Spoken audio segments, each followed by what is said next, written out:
Hello, my friends. Jacob is here, and I thank you so very much for pressing play and spending a little time with me today. And I want to thank every one of you who have subscribed. Please do subscribe, and thank you for those who share these videos with other people. It's the only way that the stuff that I share gets out there to more people. It doesn't cost a thing, so I appreciate it, and I want to thank you ahead of time. Today, we're talking about something that is about to make some major headlines. If you've ever heard of the word singularity, you're going to understand what it is by the end of the show. I did a program about 2 weeks ago on artificial intelligence and how very shortly a lot of people are going to be out of business. But there is a threat to this AI, and we're going to figure out what that is. And we're going to ask the Navy a very big question, and the question is, if you're not concerned about artificial intelligence, why is it that you are throwing together a think tank of gamers to deal with it? That's right. There is an online war game happening with, those who are so good at video games. We're going to try to find out how to deal with artificial intelligence when it reaches that point, that singularity point, that Terminator point, that thing that Stephen Hawking has warned people about. That thing that in 1993 Werner Ving wrote, within 30 years, we will have the technological means to create superhuman intelligence. Shortly thereafter, the human era will end.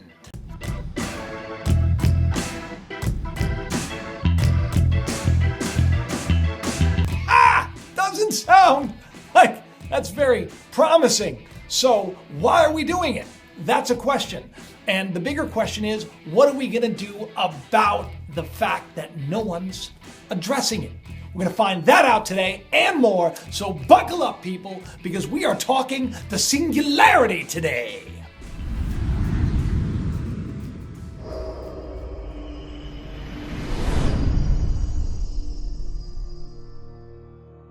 If you've never heard the name Ray Kurzweil, then you don't know much about artificial intelligence and computers in general. The guy's been called everything from a technological prophet to a visionary who sees tomorrow before it's here.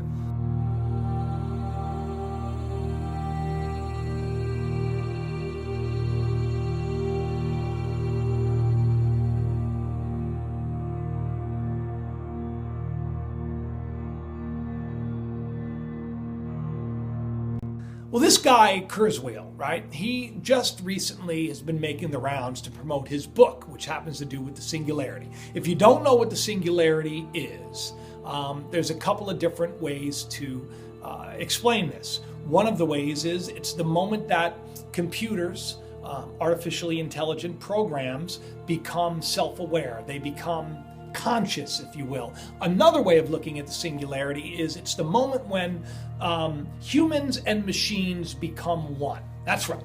A lot of people have been trying to push this agenda for a long time. Becoming one with your technology.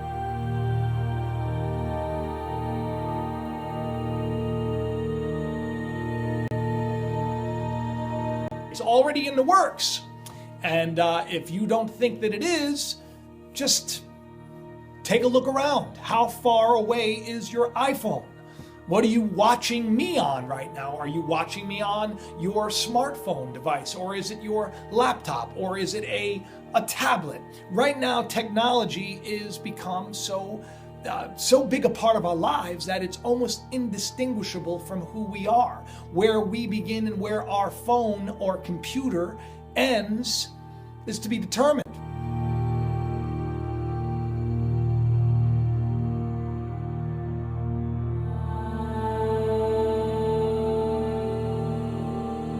We already have become almost like cybernetic beings, if you will. Superhuman intelligence is at just a click away, right? Somebody asks you a question, hey, how big is a water buffalo? And you don't know the answer, you just Google it. It's a strange thing to Google, but there's the answer. You want to know about the singularity, all you got to do is, take a moment to search it out, and you'll get that information. You want to communicate with somebody in China?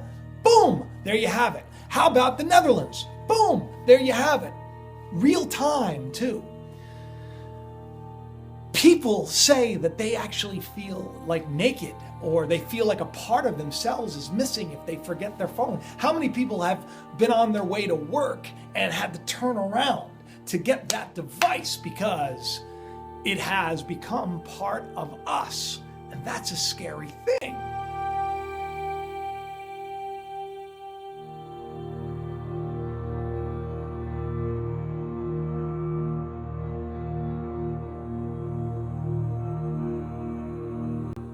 So what's the next step? Well, the next step is wearable technology, and that's already happening. Man and machine is already becoming one.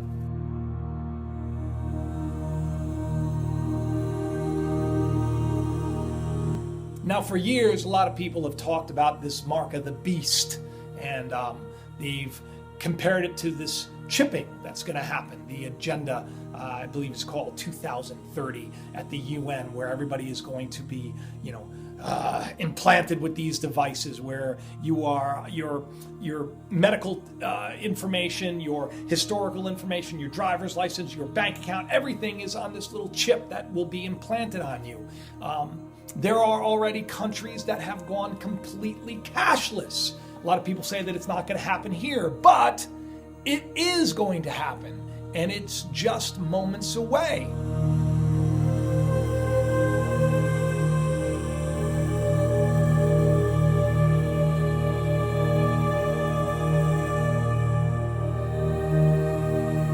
So that passage in Scripture that says you'll not be able to buy or sell without the mark of the beast, I mean, there was a time when I said that was specifically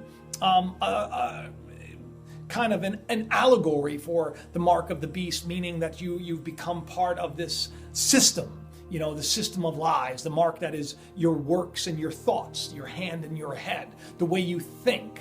And but now, we see it actually becoming part of this physical plane. And it's not going to be long before you cannot go into the grocery store without it. We're a step away from using our smartphones everywhere we go.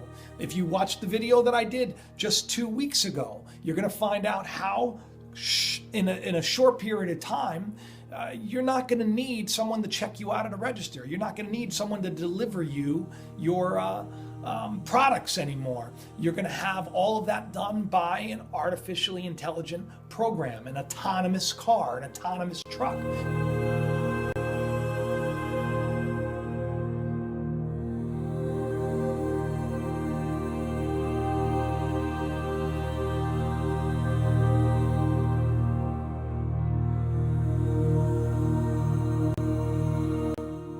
But this agenda to have man and machine merge into one has been happening for quite some time, and it's not that far off.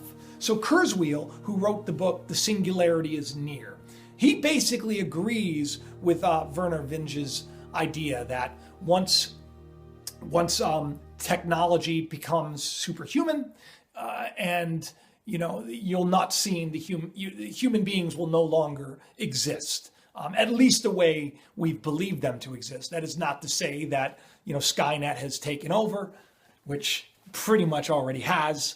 Watch the video I did 2 weeks ago and look into Vault 7. We're already being spied on a regular basis. A lot of people wonder what that all-seeing eye is on top of the pyramid.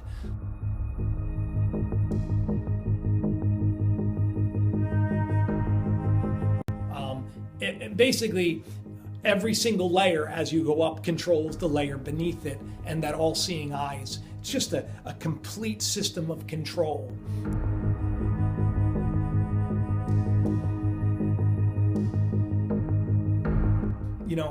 We're being spied on a regular basis. We don't really have rights that as long as we operate inside these prison walls that have been set up by people like the Rockefellers, who just, I believe he just died today.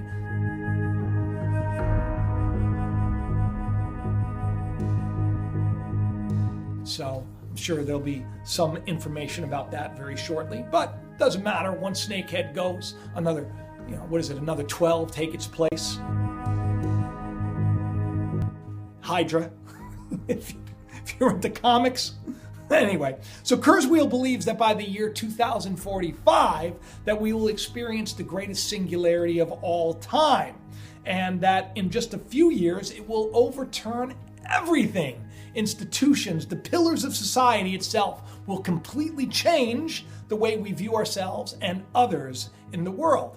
Just like Vinch, Kurzweil believes that we'll get to the singularity by creating a superhuman artificial intelligence.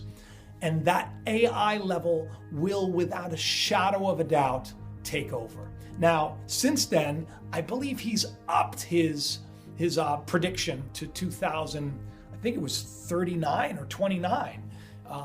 Moore's Law, the idea that technology doubles in a short period of time, has been basically thrown out the window because technology has been increasing at such a rate that we can't keep up anymore.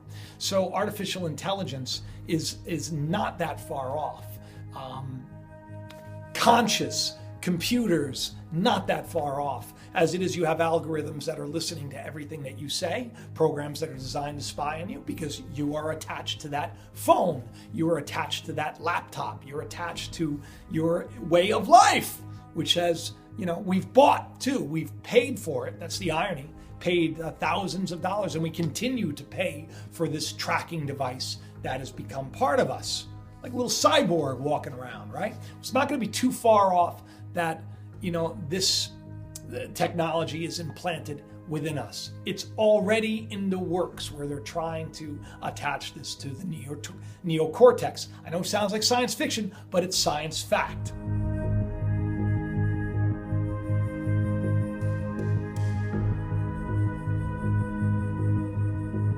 Stephen Hawking, among others, like Elon Musk, who, is kind of the coolest technological guy out there, they say, very nervous about artificial intelligence and have warned people that it's, this growing software, this artificially intelligent software is sure to basically take away any of our control once it becomes conscious.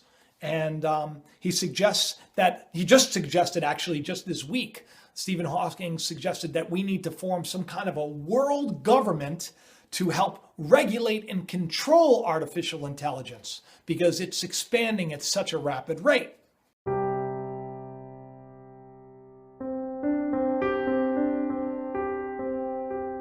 Now, experts are giving mixed reaction to Hawking's dire prediction of what will be.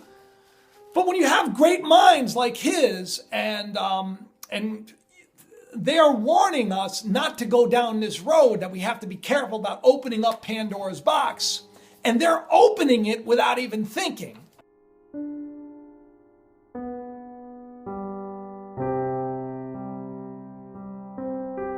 Maybe that's why the Navy has gotten together with the Department of Defense, and they have scheduled to last 1 week. This is crazy, right? I mean, they know that artificial intelligence is spooky, and they know that they may have to deal with it, which is why our Defense Department is working hard to find a way to combat it.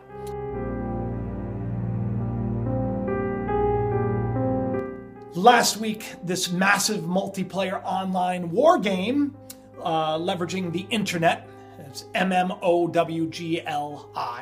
It's an exercise which is crowdsourced, and online players to determine ways to address the singularity, okay? The potential future emergence of greater than human artificial intelligence, resulting from the increasingly powerful technology that we are creating at a staggering rate, okay?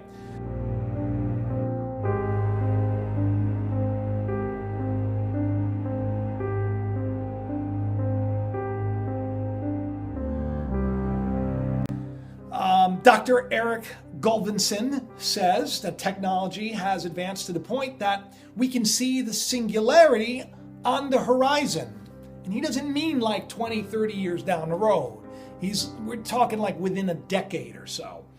ONR's Director of Disruptive Technology says, what we can't see yet is what lies over that horizon. That's where we need help from the players, right? We're turning to gamers.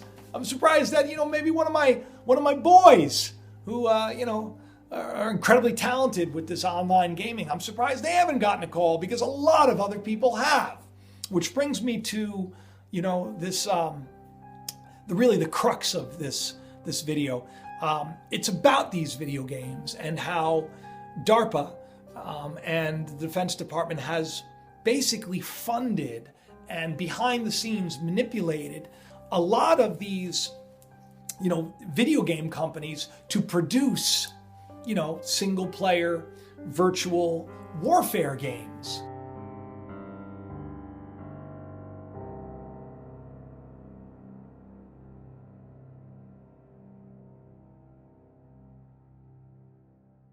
Like Call of Duty, to name one of the big ones, and how people will line up, when something, and will wait in the cold for hours to just be the first to get that new Call of Duty game. I was one of them who stood in line at midnight for the midnight release from my boys. That's right, they're teenagers, 16 and 15. They can play video games, and they're very good at it. Do I agree with it? Not so much. But just like every one of you who are parents that are watching right now, what choice do you really have? I mean, you can say no, but all their friends are playing. And see, it's psychologically set up so that they are peer pressure into it to begin with. And then when they get on these games, well, guess what? These companies fund psychological think tanks, social engineering think tanks to design their games to become addictive. And it's proven that video games actually release dopamine. They release the same kind of endorphins that you'd get when you're doing drugs.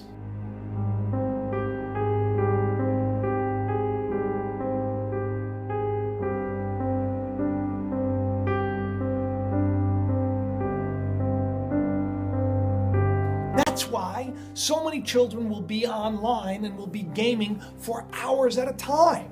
I've read articles about parents who wake up at 3 a.m, walk downstairs, and hear their son or their daughter playing still. And then they tell them to get offline, and guess what happens? Well, they get offline, and then they watch YouTube videos as they're trying to fall asleep because they've been so hyped up.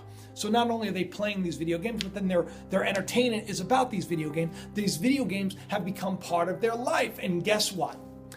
The truth is, it is completely desensitizing every single one of those that are playing.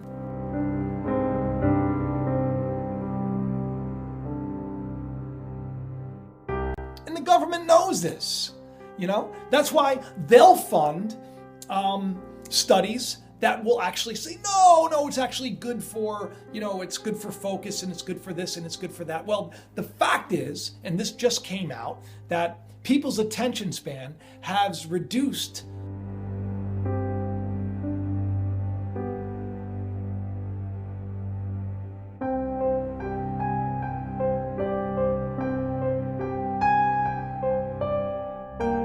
and ADHD is on the rise like never before because guess what? It's very difficult for the human brain to focus on as many things as we have. So people are playing the video games, and then off on their other screen, they have their social media going on, and then they have their phone and they're texting, and people are bouncing all over the place.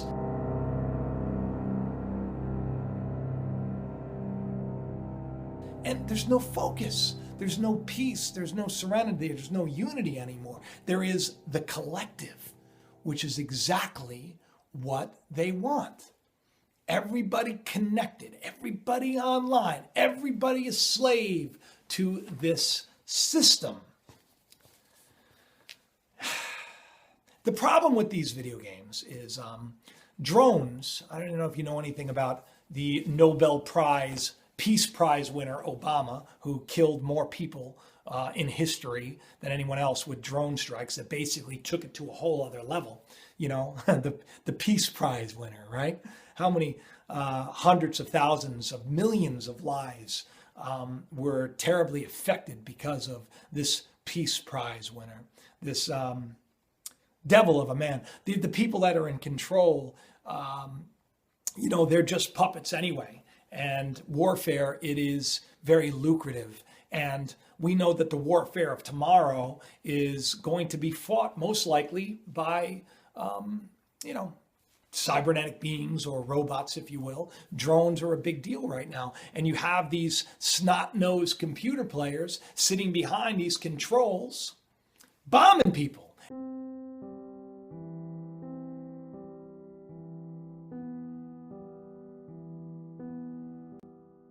And guess what? Guess what just was signed as an executive order? No longer is it just the Department of Defense and like the military that can actually order these drone strikes and carry them out. Now the CIA can carry this out. Now that's unheard of. The day we're living in is kooky, people.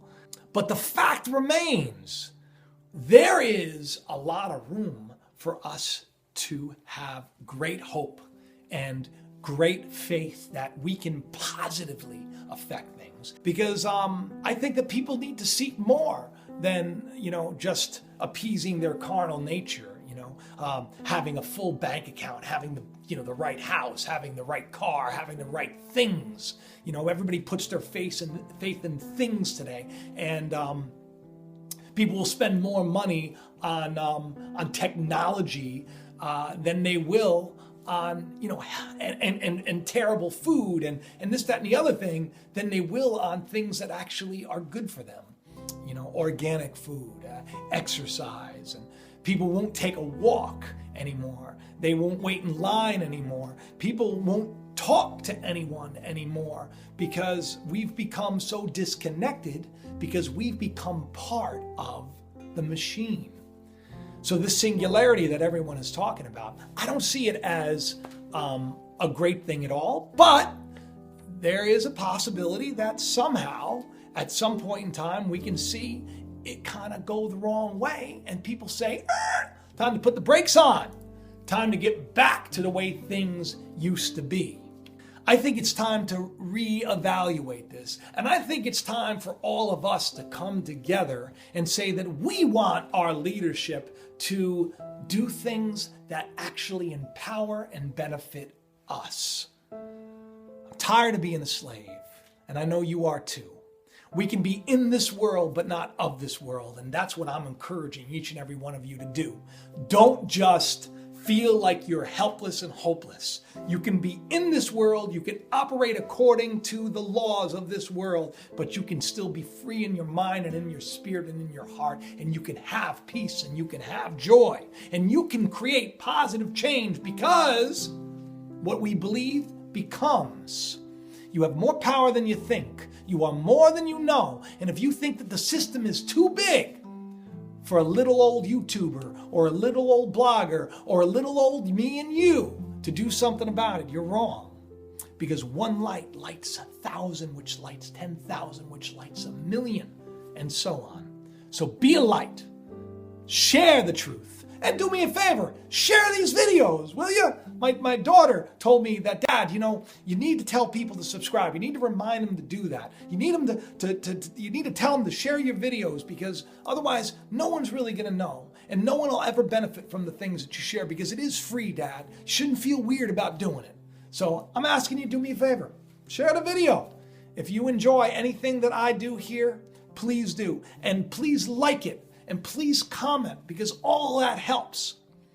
And especially today with the new algorithm that's running, it's harder for people to find videos like this, especially ones that are kind of telling you that we need to rethink the things that are going on today. Kind of telling you that the people that are in control maybe aren't out for our best interest. But let's think the best, right? Anyway, I love you all. I'll see you next week, Tuesday or Wednesday, as always. Please do give somebody a hug today. Tell them you love them. And I'll see you next time. Bye-bye.